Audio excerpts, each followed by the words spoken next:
नमस्कार जी। सर साहेब सर। क्या नाम है आपका? मेरा नाम है दासी जूली मोदी। आप कहाँ से आए हैं?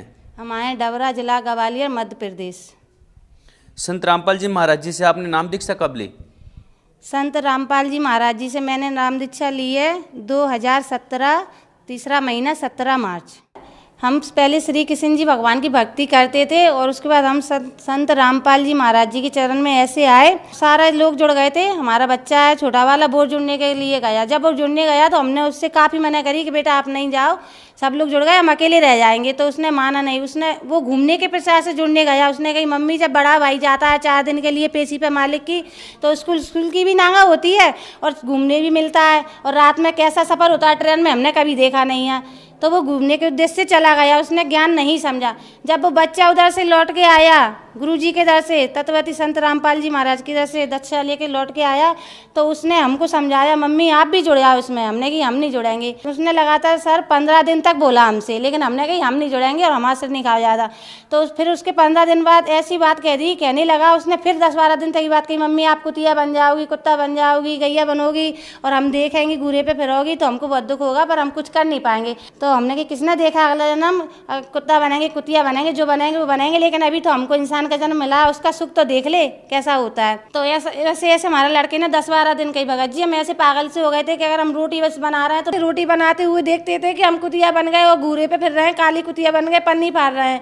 और फिर हम बर्तन साफ कर रहे हैं, हम ऐसे हो गए थे, हम ऐसा देखते थे कि हम गैया बन गए, हमारी जो खुरों है इसमें कीड़ा पड़ गए। और काफ़ी लोग चिल्लाते थे जी दवाई नहीं खा रही तो इसको गुड़ में रोटी में दवाई लगा के खिला दो तो जो खा लेगी। भगत जी हम ऐसे हुए थे। उसके बाद क्या हुआ भगत जी, हमने कही अब लड़का हमसे ज़्यादा कहता था तो हमने अपने बच्चे से बोल दी अगर तुम्हारे परमात्मा अपने आप को परमात्मा मानते हैं, वो तो खुद जेल में, हमने उनसे ऐसे ही बोला भगत जी वो तो खुद जेल में एक आम इंसान है, अगर वो परमात्मा है तो हम उन्हें चैलेंज कर रहे हैं, वो हमको लेने आया है। तो हमारा बच्चा बोला मम्मी ऐसे नहीं बोलते। हमने कि हम चैलेंज करेंगे आपके परमात्मा को ये चीज़ का, लेकिन हमको पता नहीं था कि हमारे चैलेंज करने से परमात्मा हमको लेने आ जाएंगे। लास्ट फरवरी का दिन था सर जी, लेकिन हम सुबह 5 बजे जगी रहे थे, बेड पर लेटे हुए थे। जगते जगते हमने क्या देखा सुबह 5 बजे कि हमको संत जगत गुरु तत्वती संत रामपाल जी महाराज खड़े थे हमारे बगल में। और हम उठे, मतलब आंखों खुली में देखते हुए हम उठ के हमने बच्चे का लंच बनाया और बच्चा हमारा बड़ा वाला स्कूल गया। जब स्कूल गया तो उसकी बस थोड़ी घर से दूर आती है, तो उस दिन उसकी बस लेट हो गई भगत जी। उसकी बस लेट हो गई तो उसकी दादी बोली घर में किराने की दुकान है बेटा, अगर आपकी बस लेट आ रही है तो दुकान का सामान टांग जाओ। तो हमारा जो बड़ा वाला लड़का है सतगुरु रामपाल जी महाराज जी के दास हैं वो भी, तो जब वो लड़का लौट के जैसे उसने पीठ फेरी, सिर फेरा घर के लिए आने के लिए, तो उसी की स्कूल की बस आई सर जी। और मेरे बच्चे का ऐसा एक्सीडेंट हुआ कि अगर कोई और देख लेता शायद 2-4 साल के लिए कोमा में चला जाता। जे सिर की खोपड़ी का तो पता ही नहीं है कहाँ गिर गई, उसके सिर पे एक बाल नहीं, खोपड़ी कोसों दूर गिरी हुई, किसी को पता ही नहीं चला है कहाँ गिरी है, ढूंढने वाला भी नहीं ढूंढ पाएगा इतनी दूर गिरी होगी। जब मैंने अपने बच्चे को देखा मैं बाहरी खड़ी थी, तो ना ही मैंने सिर पे पल्ला डाला और ना पैरों में चप्पल। मैंने दौड़ी लगाई और दौड़ी लगाते हुए अपने बच्चे को उठाने के लिए गई और गोदी में उठाया। उधर से मेरी सास भी आई और उन्होंने भी देखा। हमने उनसे भी कही मम्मी जी क्या हो गया, ना आप मेरे बच्चे को बुलाती और ना ऐसा होता। तो हमारी सास बोली भगत जी से कि लड़का तो खत्म हो गया, एक काम करो इसको घर पर ले चलो और सारी जगह बिलुआ दे दो। तो हमने सुनी, हमने कही मम्मी लड़का तो जिंदा है अभी, क्योंकि संत रामपाल जी महाराज की ऐसी कृपा थी उस बच्चे पे, उसको सारनाम ही मिल गया था, सतनाम मिल गया उसको ऐसी दया थी कि हमको सांसें दिखा रही वो बच्चे की चलती हुई, पर हमारे जो पति हैं और जो हमारी सास हैं उनको वो बच्चा मरा हुआ दिखा रहा था। एक तो ये चमत्कार था परमात्मा का। तो मम्मी ने दोबारा भी बोला हमारी सास ने कि बच्चा तो मर गया। हमने कि मम्मी बच्चा तो जिंदा और इसे हॉस्पिटल की ज़रूरत है। तो हमारी सास बोली नहीं, तो हमारे भगत जी नहीं माने और घर भी ले आए उसको, घर ले आके और उन्होंने आंगन में लेटा दिया भगत जी। जब उन्होंने आंगन में लेटाया बच्चों को तो सब जगह फ़ोन करा, तो हमने कहा आप फ़ोन नहीं करो बच्चा तो हमारा जिंदा है। तो भगत जी बोले बच्चा तो ख़त्म हो गया। और सारे रिश्तेदार भी हमारे इकट्ठे हो गए थे, अड़ोस पड़ोस के भी इकट्ठे हो गए थे, रोना गाना भी हो गया, पर हम नहीं रोए क्योंकि हमारे बच्चे की सांसें हमको दिखा रही थी, तो हमने एक आंसू भी नहीं निकाला आंखों से। तो हमारी सास बोलती है रो क्यों रही है, कि पागल हो गई। हमने कही पागल होएंगी तो हम नहीं रोएंगे, हमारा बच्चा तो जिंदा है, क्यों रोए हम।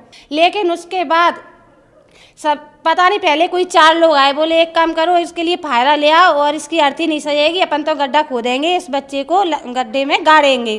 तो पता नहीं घर में से किसी ने फायरा उठा के दे दिया और वो गड्ढा भी इतना गहरा गड्ढा खोद दिया उन्होंने कि मानो भगत जी सर जी हम भी खड़े हो जाएंगे तो हम भी नहीं दिखाएंगे उसमें, इतना गहरा गड्ढा।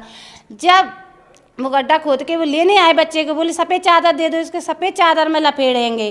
तो उन्होंने लपेट भी दिया हमारे मना करने के बाद भी, और वो ले जाने लगे बाहर को बच्चे को। जब वो बाहर लेगा रोड पे तो हम भी इनके पीछे, हमने कि हम बच्चा नहीं ले जाने देंगे।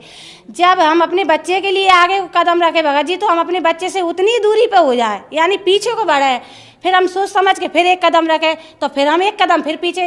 तो हम कह रहे जब हम बड़े सोच समझ के कदम रख रहे हैं, फिर हम पीछे क्यों हो रहे हैं। तो हमने जब पीछे मुड़ के देखा तो एक बाबा चले आ रहे थे, जो वाइट कलर के बिल्कुल सफ़ेद कपड़ा पहने, जिस कपड़े में एक दाग नहीं, उनकी इतनी लंबी लंबी ठोड़ी थी, सिर पर टोपी थी और चले आ रहे। उनके हाथों में एक ऐसी लकीर थी कि जो हमारी सांसों से टकरा रही आके। तो हमने कही ये कैसी लकीर है कि जो हमारे सांसों से क्यों लग रही है। फिर हम अपने बच्चे को तो भूल ही गए, क्योंकि वो तो परमात्मा थे, रामपाल जी महाराज जी तो परमात्मा थे। तो हम अपने बच्चों को भूल गए। बच्चे को भूल के हमने कि हम इन बाबा को बुलाएंगे नहीं, जी बाबा तो हमारे इधर अपने आप आएंगे, जी हमारी आत्मा बोली अंदर से। तो हमने उनसे बोला कि रुको बाबा, तो वो रुक गए। हमने कि हमने अपने हाथों से एक पैरदान बनाया है, हम आपको उस पर बिठा रहेंगे। तो हमने उस आसन को भी निकाला, और जब वो बाबा वहाँ थे चौक में, हमने उनको उस पर भी बिठाया। सर जी जब वो बैठे तो हमने उनसे पूछा भी कि बाबा आप क्या खाओगे। तो उन्होंने जी भी कहा बेटा भंडारे में आप जो भी बना के लेके आओगे हम वही खाएंगे। लेकिन जब जे आत्मा तो परमात्मा की है, आत्मा बोली कि नहीं इस बाबा को तो खीर पसंद है तो हम खीर ही बनाएंगे। जब फिर हमने दोबारा भी सोचा, लेकिन आत्मा तो एक ही बात बोले कि खीर ही बनाएंगे। जब भगत जी हम अपने किचन में गए और हमने खीर बनाने के लिए रख दिया, जब हमने अपना डिब्बा खोला तो हमारे डिब्बे में सिर्फ चावल के 4 ही दाने थे भगत जी, 4 से 5 भी नहीं था। जब हमने सोचा कि हमने उनसे बोल तो दी खीर की, लेकिन हम खीर बनाए कैसे। फिर हमने कि 4 ही दाने डाल दो चावल के, जितनी बनेगी उतनी बन जाएगी, दूध ज़्यादा डाल देंगे हम इसमें। जब वो हमने 4 दाने डाले सर जी, तो उससे हमारी भगोनी भर गई। जब भगोनी भर गई तो गैस पे भी फैलने लगी।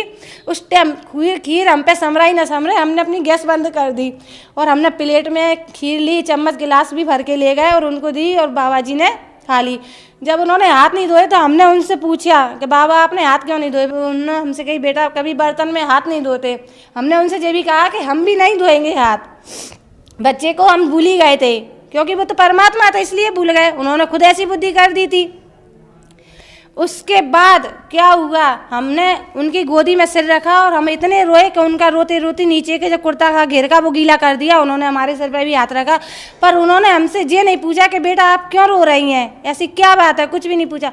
हमने उनसे कही फिर बाबा हमारा लड़का लौटा दो। हमने उनसे बोला मार्च और लास्ट अप्रैल को तो हम किसी भी हालत में आपकी शरण में आ जाएंगे, जगत गुरु तत्वती संत रामपाल जी महाराज जी की शरण में हम आ जाएंगे। हमने इतना ही बोला सर जी। जब हमने पीछे मुड़ के देखा तो जो लोग हमारे बच्चे को ले गए थे वो बच्चे को लौटा के ले आए। उनने चद्दर नीचे रखा, उसी में हमारा बच्चा था। बच्चा उठ के बैठ गया, लेकिन जब बच्चा आया हमने उस बच्चे पे हाथ फेरा और फिर हमने पीछे मुड़ के देखा। हमने कही बाबा का धन्यवाद तो कर ही दे। तो जब देखा तो बाबा तो जा चुके थे, सिर्फ गिलास कटोरी और आसन डला रह गया था। जब ही हम समझ गए थे कि परमात्मा और परमात्मा से बड़ा कोई नहीं है, क्योंकि उन्होंने हमारे मरे हुए बच्चे को जीवित कर दिया। जितनी भी जगत है यहाँ पर, जिनको विश्वास नहीं है वो मेरे गांव आ सकते हैं, डबरा जिला ग्वालियर मध्य प्रदेश, आके और पूछ सकते हैं क्या जी हकीकत है। जी हकीकत है, क्योंकि मेरे साथ ये घटना हुई है। उसके बाद ही मैं संत रामपाल जी महाराज की शरण में आई थी। बहन जी जो श्रद्धालु आपको देख रहे हैं, आप उन्हें क्या संदेश देना चाहेंगे? जो श्रद्धालु मुझे देख रहा है सर जी, मैं उनसे हाथ जोड़ के विनती करूंगी कि आप जगत गुरु तत्वती संत रामपाल जी महाराज का सत्संग देखिए। कई चैनलों पे आ रहा है, शाम को आता है 7:40 पर साधना चैनल पे। आप उसको देखिए और उससे आप ज्ञान समझ के, उसके बाद फुल ज्ञान समझ के, उसके बाद आप तत्वती संत रामपाल जी महाराज जी की शरण में जाके अपना नाम उद्देश्य कराइए और अपना जीवन का मोक्ष कराइए। संत रामपाल जी महाराज जी एक ऐसे संत हैं जो धरती पे आए हुए हैं, सभी शास्त्रों के अनुसार भक्ति खोल के बता रहे हैं। धन्यवाद जी। सत्साई।